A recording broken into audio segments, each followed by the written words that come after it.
Hansen Media. Subscribe for more. Assalaamu calaykum. YouTube channelka aad naga daawanaysaan waa Hansen Media. Kusoo dhawaada muuqaal cusub. Mawduuceena maanta waxaan kusoo qaadan doonaa 5 talo oo ugu wanaagsan lamaanaha isjecel. 1. Jooji masiirka badan. Masiirku wuxuu dilaa xiriirka ka dhexeeya labada qof, waxaana wanaagsan in la iska ilaaliyo si kastoo la isaga ilaalin karo. 2. Jooji wax ka qarinta qofkaaga. Iska ilaali inaad wax badan oo sir ah ka qariso qofka aad jeceshahay.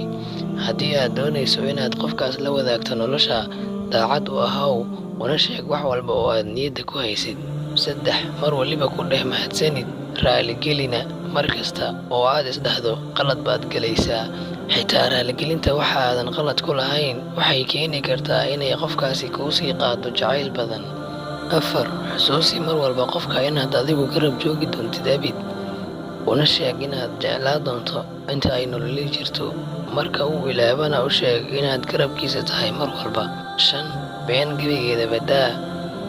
Haddii aadan awoodin inaad mar waliba run u sheegto jacaylkaaga, ugu yaraan u cadday sababta kuu kaliftay beenta. Muujina in aad aad uga xun tahay, raaligelinna ka bixi. Waad ku mahadsantahay daawashada aad daawatay muuqaalkan. Fadlan haddii aad ku cusub tahay channelka, subscribe saar, gambaleelkana furo si aad u noqoto daawadaha ugu horeeya ee daawada muuqaalada aan soo gelino.